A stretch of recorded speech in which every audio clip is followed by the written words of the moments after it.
Every year, more than 3 billion air passengers head for the skies.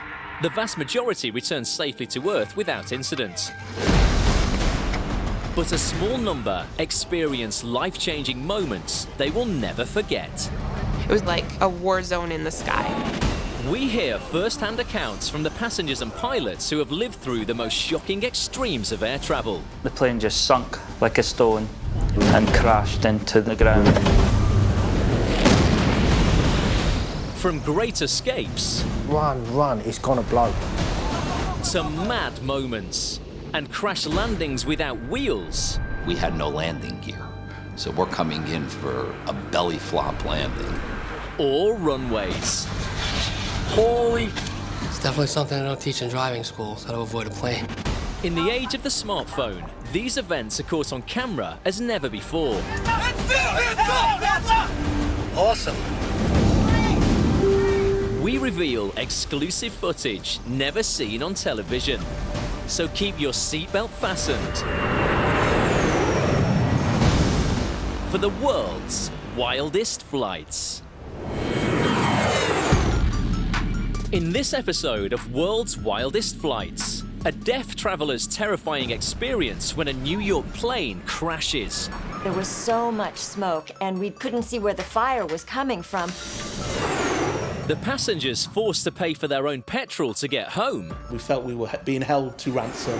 And a pilot's close shave with death on a Reno runway. I went on the wildest teacup ride you could ever imagine.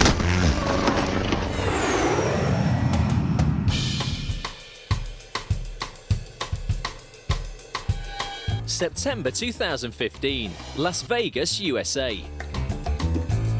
Ellie and Paul Wooldridge from Essex in England are in Las Vegas to celebrate both of their 50th birthdays. It's been the holiday of a lifetime. We had a lovely time. David Copperfield, Cirque du Soleil, the Bellagio, fountains, everything. It was really good, really, really good.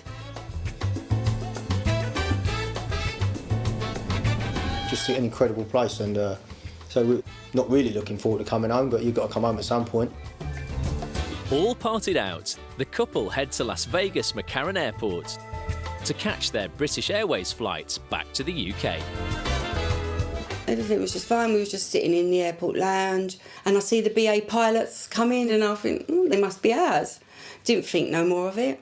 Little did I know he was going to be the man to save our lives.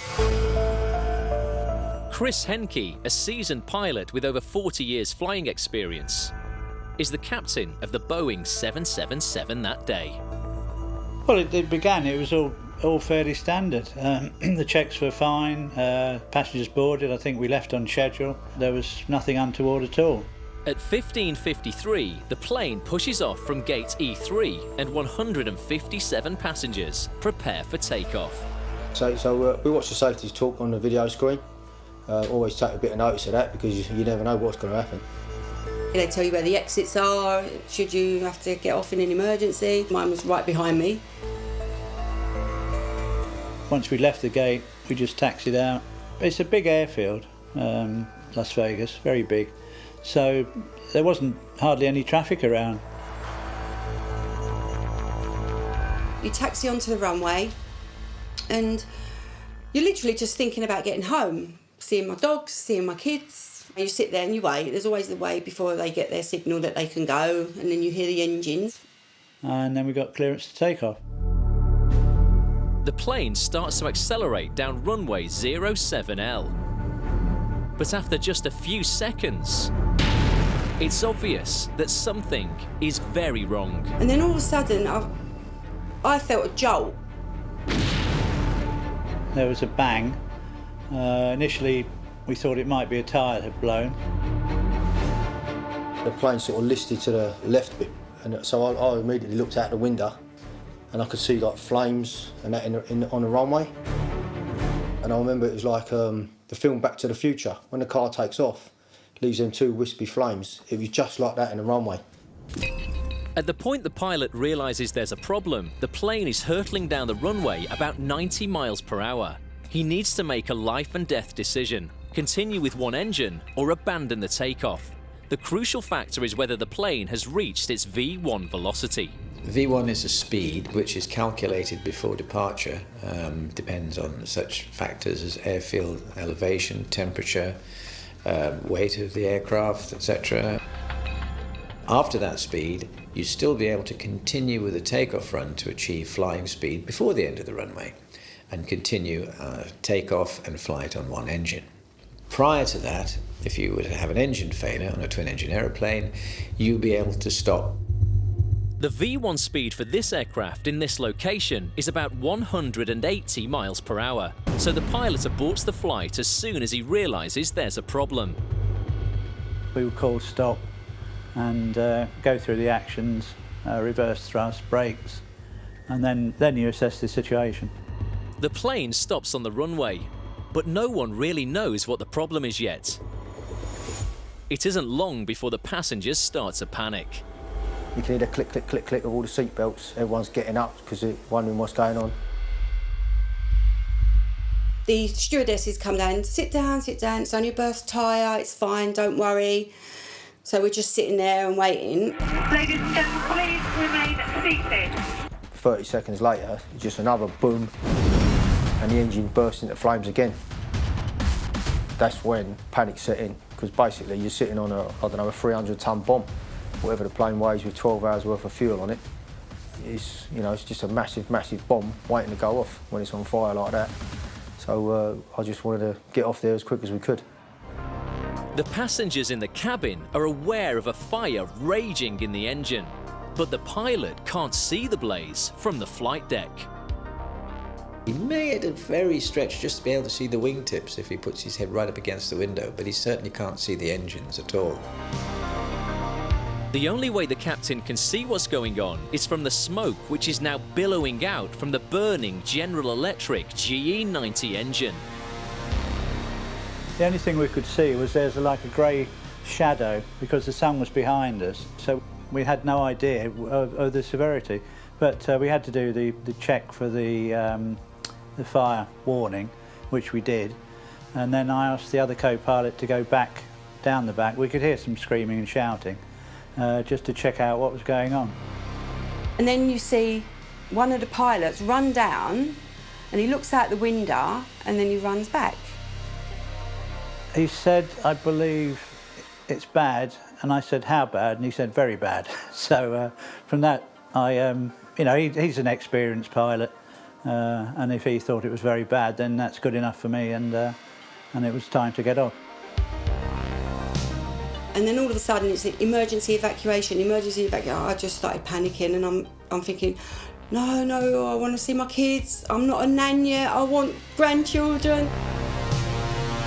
And I really thought that I was going to die, because you just think this plane is full up with fuel and there's a fire, it's just going to blow up.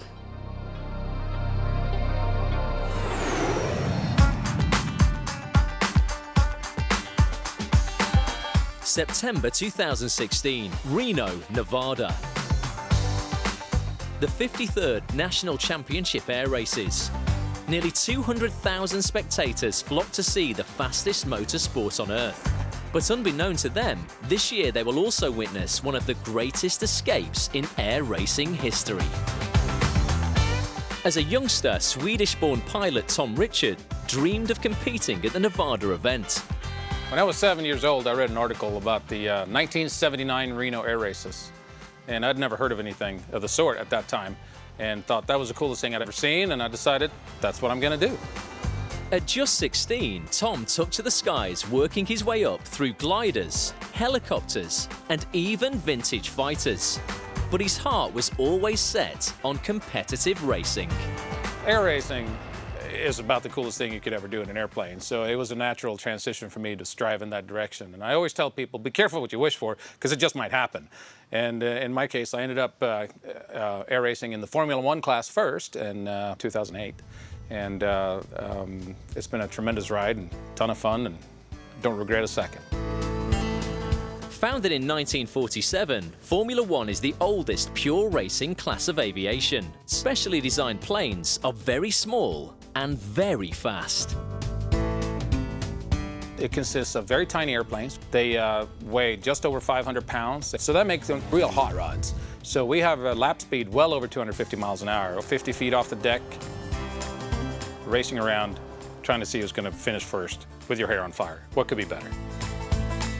Tom got his first taste of success from the beginning, when his custom-built Formula One plane, Hot Stuff, was the winner of the first ever Air Race 1 World Cup in 2015, after placing at the top of the podium in Reno, Spain and Tunisia. Hot Stuff is a one-of-a-kind, all-carbon fiber, custom-built air racer. It's not good at anything else, but it goes really fast. It's certainly not very comfortable. It's a very, very tight airplane. It's actually made around the body, and you just kind of snap your shoulders in place when you get in it. It's, you have an inch and a half to move your head either direction. If you're claustrophobic, it's probably not for you. The following year, Tom is hoping for more success as he takes to the skies in Reno, racing Hot Stuff in the Formula One class. He's doing well in the preliminary rounds, but everything hangs on the final at the end of the racing week. The entire week of Reno is the build-up to Sunday. It doesn't matter where you place through the week. The only thing that matters is where you finish on the day of the final. Reigning Reno Formula One champion Steve Senegal is competing in his plane Endeavour. Well, the Go Final is the big deal. That is the finale of the race. I had been doing well. I had won the year before that, and so I was expecting to win this year as well. Mark Takers is crew chief for Naughty Girl, another one of the planes lining up for the big race. The Go Final is a big deal. That's where all the bragging rights come from for the rest of the year. Everybody has tuned their airplane to the peak. Now's the time to put it on the table, and we all do. I was in slot number 4, which was the second row on the left side. So I had 3 airplanes behind me, one on the left, one on the right, and one on the center line. Naughty Girl is to the rear of Tom to the left. Because we had some snags during the week, we had to start from the back row. And Endeavour is just behind Hot Stuff. I had been assessed a technical penalty in the race before, and so I ended up on the back row. Once we're pulled out on the starting grid and we get a 10-minute warning, we're allowed to start the engine. So I'd started my engine probably at the 5 or 4 minute mark, and it seemed to be running okay. And then at 2 minutes before the flag drops, all the crews have to vacate the runway. So we did. We got into our car. We all got in the right spot. The camera was rolling, and we were waiting for the start.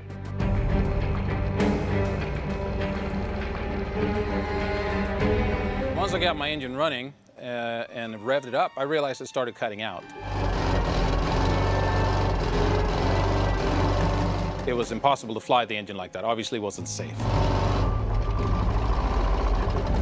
I was forced to shut down and get myself out of the race. I simply just pulled the fuel, and as soon as the propeller stopped, that signals the flagman that I need to be pushed off to the side.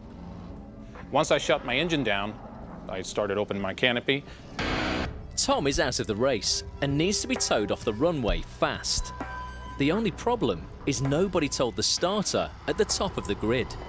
The plane came down, I gave it power, and I started rolling.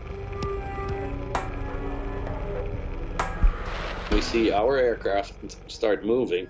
We start accelerating the car that we are in to try to film him. Much to my surprise, the airplane next to me started rolling. At that point, I realized that somebody had started the race. I raised my canopy as high as I could to make myself as visible as possible to the 3 airplanes behind me. I race a tail dragger where the tail is down, the nose is up in the air, and it's blocking my vision ahead of me. Noticed that Hot Stuff was not moving. In fact, had his canopy open, which is why I panned back to Endeavour. I knew there were 3 airplanes behind, 2 fast starters on the outsides, and they flew by me pretty quickly. And then I heard the 3rd airplane coming up towards me, but I figured he would overlap my right wing. I did not think he was going to hit me. As we start rolling, the tail comes up and I'm able to see the field in front of me. But it was a short time when I saw him until I hit him. It was a loud bang, and I went on the wildest teacup ride you could ever imagine.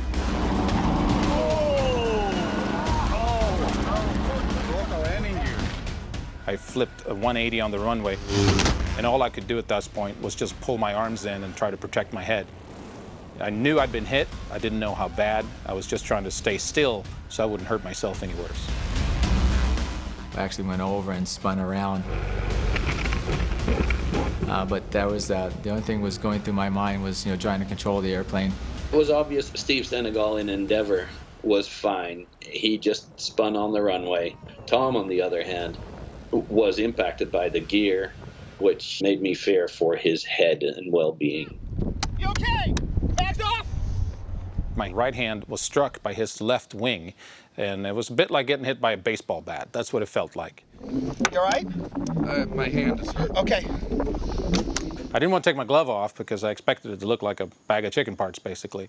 So I crawled out of the harness and eventually got to the medics, and we took the glove off, and it turned out that I had a severely bruised and sprained hand, no broken bones at all. I did see Steve running over to Hot Stuff.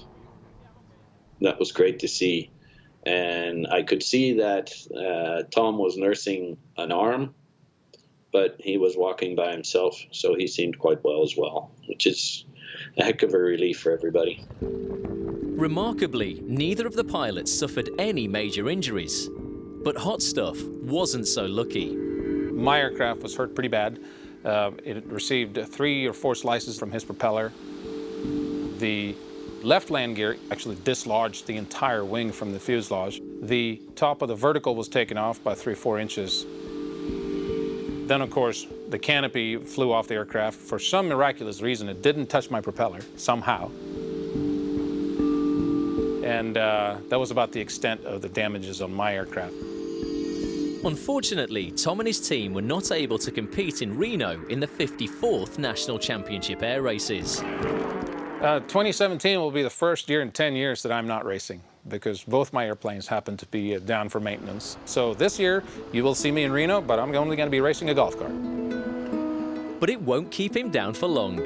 He'll be off the golf cart and soaring through the skies as soon as possible. Accidents happen, whether it's aviation or something else, we always have to take risk. Every day is about risk. I choose to cross the street because I want to see what's on the other side. That's a risk I'm willing to take. I'm willing to race airplanes because of the rewards it gives me. And we'll build another airplane, we'll race another day, that's the point, right? July 2013, Nashville, Tennessee. Aidan Mack, deaf blogger and entrepreneur, is on her way back to New York after an expo in Florida. Her connecting flight at Nashville International Airport makes a routine takeoff.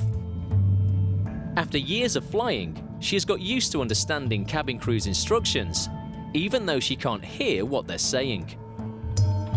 I've flown frequently, and I can see by their bodies and their behavior that they're making an announcement. You can absolutely see from the visuals that this is what's happening. Dancer Franklin Lorenzo is also on the flight, heading home to New York after a performance in Houston. Franklin was never a nervous flyer, but perhaps this time he has a premonition of what is to come. I was with a friend who was sitting next to me, and I told him, it's funny how these devices just take off and fly, being so heavy. And I recall saying, but when they go down, they go down.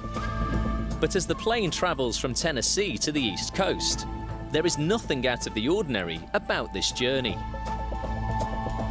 And Aidan is on familiar territory, interpreting the cabin crew instructions as the plane makes its final approach to LaGuardia. People put their seat backs and trays up, and I know the routine. And when I see those behaviors, I know that the flight is about to land. But when the plane approaches the runway, everything changes, and the passengers start to sense danger. As we're coming in, the speed increased of the aircraft, and the aircraft started to tip forward, which was concerning to us because that's not how an airplane lands. All of a sudden, it started crashing downward. We're descending at an incredible rate. Half asleep, Franklin misses the drama. That is, until he's abruptly awakened. As we were making the approach, I had my eyes closed because I had not slept well. And then before I knew it, we hit the ground. The impact was extraordinary. spent almost 15 years as a firefighter, and I've never experienced a sensation like that. The phone went on the floor in my head. I managed to stop it with my foot. Then I grabbed it and I started filming. All of a sudden, the plane was just moving in these odd directions. So clearly at that point, we all knew the landing was not normal. The landing was far from normal. The pilot had touched down at such a speed on the front undercarriage that it smashed into the body of the aircraft. The 737 then careered over 2,000 feet along the runway before grinding to a halt in a tangled mass of metal. The problems had started during the initial approach. The first officer at the controls at the time had set the flaps at 30 degrees instead of the correct 40 degrees, and the plane came in far too fast. The aeroplane should be established at 1,000 feet, with the landing flaps down, gear down, the speed right, in the groove. It obviously wasn't. Despite this error, the captain, who has the ultimate responsibility for the aeroplane and its passengers, did not take over the controls until the plane was just 27 feet above ground. He was going too fast, trying to put the aircraft down on the runway instead of carrying out a go-around. What's a go-around? A go-around means you actually take off again in the air. You apply power and just start to climb away again, back up to a suitable height, advise air traffic control, and come around for another approach. This time better. I suppose to go around for some people, it could be a loss of face. In other words, you know, I've made an error, and everybody knows I've made an error, so I'll carry on and try and get a landing out of this. As a consequence, the plane hit the runway at an incredible speed. The only way she could put that aeroplane on the runway was to put it down nose wheel first, and they're not designed for that at all, which is why it gave way, collapsed, and broke into the aeroplane. The 737 careered along runway 4 for nearly 20 seconds, to the horror of the 145 passengers. I think the gears had gone under, and so we were just scraping along the ground. The plane finally came to a halt, resting on the nose, leaving Aidan in the chilling position of being stuck in a crashed plane with no reliable form of communication from the 737's crew. As a deaf individual, I couldn't hear what was going on, so I was watching my back and making sure that I could get out, because we know how people will panic. So I was keeping my eyes on everyone in order to survive.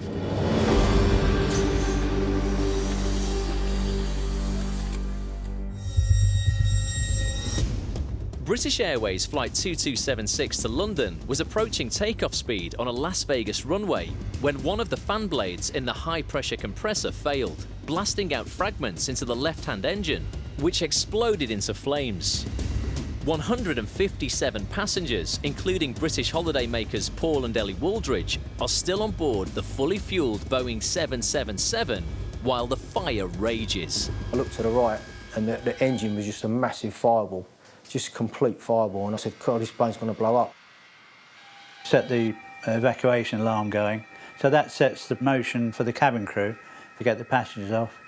And then I did a mayday to the tower, asking for the fire services. I didn't have my shoes on, I'd left them where they were, everything was left where it was, and I was at the back door, and the steward opened the door, and we just waited.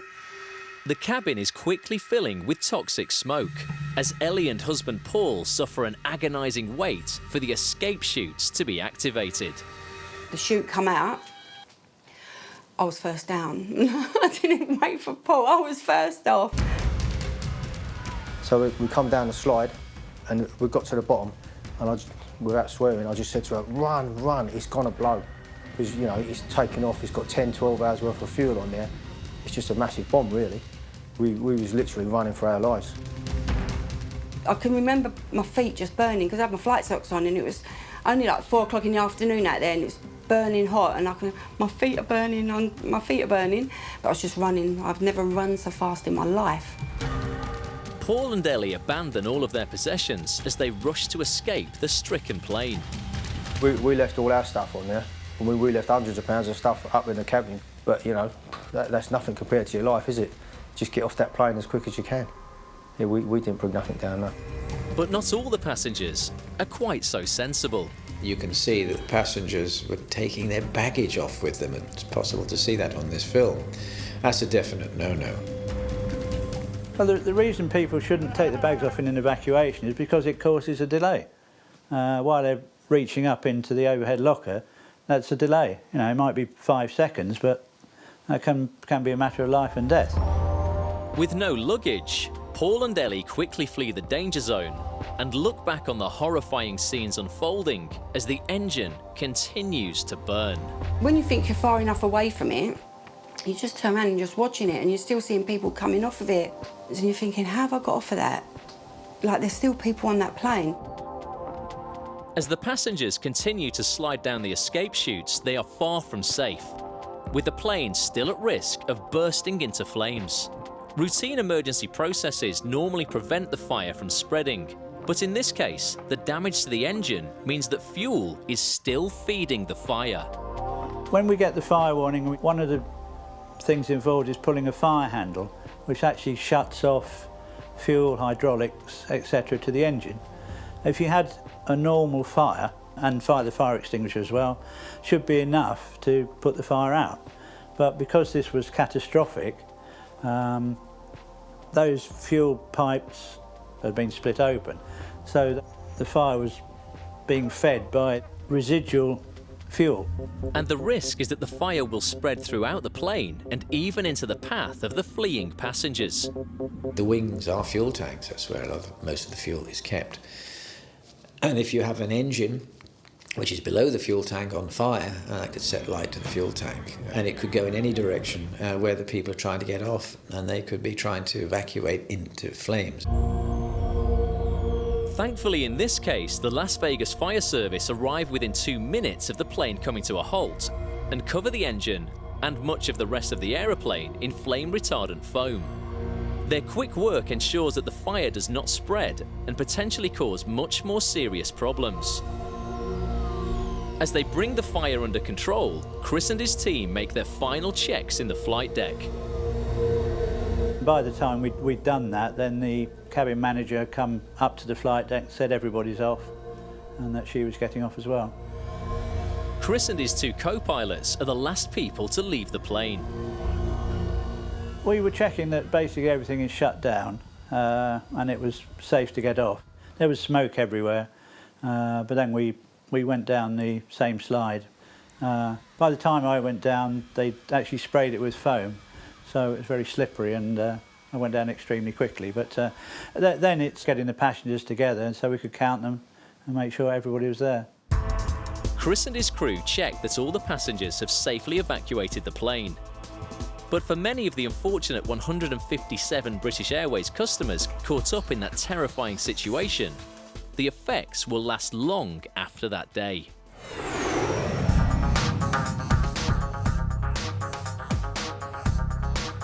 November 2011, Amritsar, India. Nearly 200 visitors from the West Midlands in the heart of England have flown out to the Punjab on newly established airline Comtel Air. Many of the passengers are British Asians back in the old country to visit friends and family. Amongst them is Birmingham-based Lal Dadra, on his regular annual visit with his family to see relatives back in India. Our family holiday was fine, but it was just obviously getting back, which was the big issue. Kamal Paul from Kettering is flying over for a friend's wedding. So I did all the touring, and after 12 days I said, thank you very much, it's time for me to go home. The flight out to India had been Lal and Kamal's first experience with Comtel Air, a small Vienna-based airline. It was fractionally cheaper than the other flights that were available. I think it was only cheaper by £50 per person, but there was 3 of us going at the time. So as a family, that was £150, which we thought, we could save. Little did we know we'd be spending so much more. Journey out there was fine, and we arrived in Amritsar. No problems. I collected our luggage at the other end. and got off and headed off towards our functions. But as Lal and Kamal prepare to head home, they have no idea what's in store for them.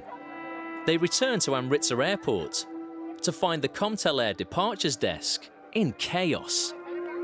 Everyone was like walking around, all confused, saying, oh, the flight's cancelled. We were like, what do you mean the flight's cancelled? We were asking the people at the airport, they didn't have a clue. They were like, look, the flight's cancelled, go home. We were like, well, when is it going to be rescheduled? They didn't have any information for us. We requested 5 hours ago. And each time we went, the people at the airport said, the flight's not going ahead, go home. So we had to go home. And then the third time, they did say that the flight is going to run. We were just relieved that the flight was going. So even though it was delayed 10 hours, we were still optimistic that at least this flight is going to go. And when the flight took off, we were relieved. We're like, finally, we're going home. It was like winning the lottery, to be honest with you. So remarkably, and to everyone's great relief, the Boeing 757 finally leaves Amritsar. But they are not back in Blighty yet. And their relief is short-lived, as the airline makes a routine fuel stop at the airline's base at Vienna Airport. We were expecting just a 30 to 35-minute stopover as the aircraft refueled. But an hour passed, and then we will start getting a bit agitated because we already had so many problems with this particular flight. And the passengers are right to feel agitated as the journey takes a very strange turn. The cabin crew announced that the airline had run out of money, and the only way that we could go back to Birmingham and return was to cough up, I think it was £24,000. You want to go to Birmingham? You have to pay. We can't do anything else. Basically, she's saying that if you want to get home, this flight is now going to cost you, in fuel, £24,000.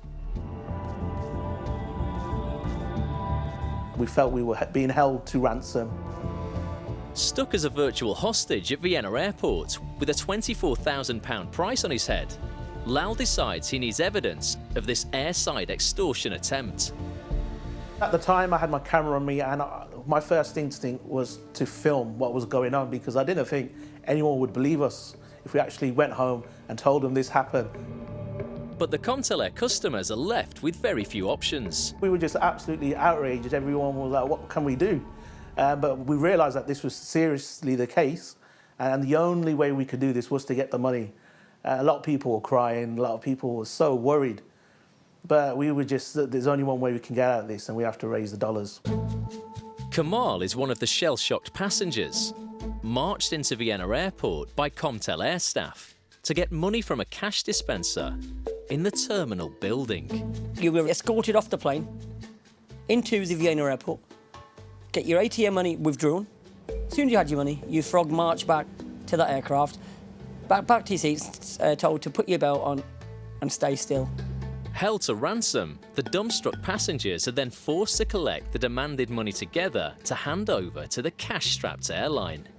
Yeah, so there's two people who took the responsibility to collect the cash, one to make notes, to write the names down on a piece of paper, and one collecting the money, and then it was put into a carrier bag. We literally had to walk up and down the aisles. There's a lot of noise going on because people were frustrated. There was a lot of people pretending to be asleep who didn't want to put their hands in their pockets. People started to cry. They were melting down, saying, look, I haven't got the money, how am I going to go? How am I going to get back home to my family? And then other people, like there was a lot of good-natured people there who actually could loan them the money and exchange numbers. And I hope all those people got their money back because there was a lot of generous people on that flight. When we had the right money, we were taking count on whom would give whom, and we were adding all this up. I then went to the lady's chief steward, who then in turn went to the captain who was hiding in the cockpit. We saw the pilot at the front counting the money, and then he was happy. And once he had that, within minutes, the flight took off. It was sheer relief that we had left the tarmac of Vienna Airport and we were returning back to our own home country. The shaken passengers arrive at Birmingham International Airport to be met by relieved relatives and a media scrum. When we landed back into England and we came outside, when we'd gone through immigration, there was just so many people around there because news had got home what was happening. So there was TV channels, news broadcasters, all waiting outside, family, friends. But despite the press interest in the story and promises from the airline to reimburse them, the unfortunate Comtel Air customers never do get their money back. Well, all we heard a few weeks later, the airline had gone bust. So that's it. So in that case, that all our hopes of receiving any refund just went. So we lost our money. I still can't believe it actually happened. Like in this day and age, being asked to pay for fuel for a flight that you've already paid for, it was just an absolute disgrace, to be honest. 22nd July 2013. After a catastrophic final approach, Southwest Airlines Flight 345 has made a crash landing at LaGuardia Airport. The plane has scraped over 2,000 feet along the runway before finally coming to a halt. But the passengers on board have no idea of the scale of the problem.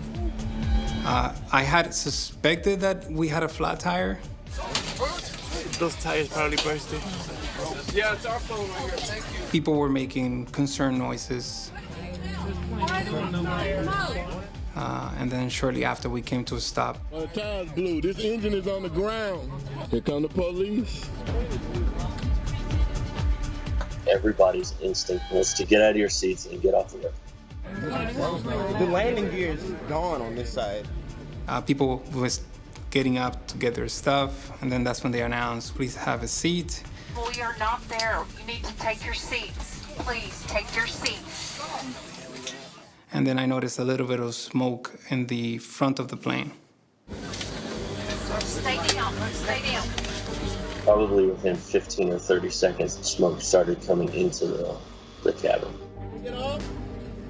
As the smoke spreads throughout the plane and emergency exits are still not opened, the passengers start to panic. I'm thinking, oh my God, we're stuck in this tiny little space and I'm claustrophobic. And there was so much smoke and we couldn't see where the fire was coming from, but you could see them shooting the water back, in the front, in the middle. There was smoke filling up the cabin. We needed to open doors and get people off the plane. After an agonizing wait, the crew finally opened one of the rear doors. Said, ladies and gentlemen, we're actually evacuating the plane. Okay, ladies and gentlemen, come this way. Do not bring your big bags. Do not bring your big bags. You will not be able to get down the slide with them. Please. The flight attendants had opened the doors to allow people to get out, and they were trying to get us out through that exit. But because the plane has been torn to shreds and has skidded along the runway, passengers have just one escape route. Front doors were jammed. We could not use the doors on the wings because the turbines were still running, so they only opened one door. You can see people coming out of the back of the plane, and the front door where we're sitting is still closed. Smoke is filling the cabin, and we're right there, and they haven't opened the door yet. I was thinking this can blow up at any given second. I don't want to stay here to find out. To his great relief, Franklin finally makes his exit down the rear chute, followed close behind by Aidan. They decided to throw me out of the plane, and the policeman grabbed me by the back of the neck and was pulling me and was yelling at me, and I was trying to explain to them that I was deaf, and I felt very alone. Franklin rushed to safety some 100 yards away from the plane and started filming the evacuation as the crew were at last able to release the front exit. So when they finally opened the door, it was kind of this sigh of relief, like, okay, we're going to get off the plane now. 9 people suffered minor injuries during the evacuation. After an internal review, the airline dismissed the captain and required the first officer to undergo additional training. And Armed Forces veteran Franklin has never really recovered from the experience. Coming out of the military, I saw things that most people don't see. As a result, I got out with a diagnosis of anxiety and panic attacks, which I think it has been made worse by this situation.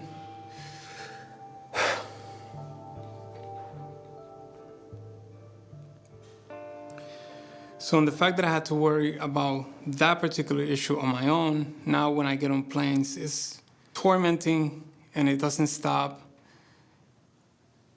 and you can't do anything about it. But again, I'm in no position to say no to work, so I just have to push through, and as they say in the military, suck it up and get it done. Other passengers of the ill-fated Flight 345 have had more success in coming to terms with their experiences on that day. We believe that even the worst situations can be beneficial. You can learn something from them. Since that moment, we've really tried to just look at our lives and say, okay, are we really doing everything we're supposed to be doing? Because, I mean, it could have all ended that day. I would say my attitude about flying is the same because I'm a daredevil. I've had so many experiences, and this is just another one of them. I think the point is you have to enjoy your life. You never know what's going to happen tomorrow or the next hour, the next day, the next minute. You just need to enjoy your life. 8th September 2015, Las Vegas McCarran Airport. British Airways Flight 2276 to the UK was aborted during takeoff when the left-hand engine burst into flames. As the fire raged, Captain Chris Henke and his 12 crew members have managed to get the 157 passengers to the safety of the airport terminal.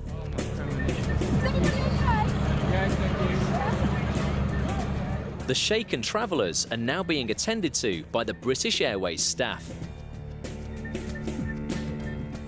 Stewardess was younger than my daughter, and they was helping us, and they're coming, are you all right, you all right? And I'm thinking, like, I should be looking after you, you're my daughter's age.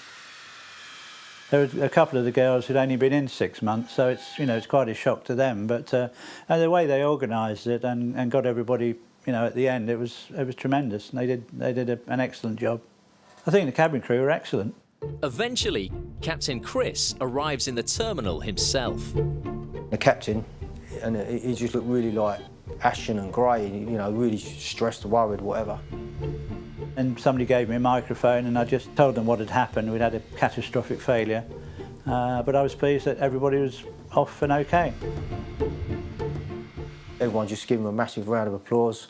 You know, we were so pleased that he got us off there so quick. I mean, everybody knows it's a safe way to travel, but when something like that happens to you, it obviously makes your brain go into overdrive, doesn't it, you know? It's just, I don't know. It's one of the hardest things I've ever had to go through in my life. I hope I never have to go through it again. BA had said just to say sorry for what had happened. Anywhere we go in the world, you can have a holiday. We chose to go to the Maldives, Constance Halavelli, and it was just unbelievable. My daughter said to me, Mum, out of something so bad, something so good's come out of it, because we did have an amazing holiday.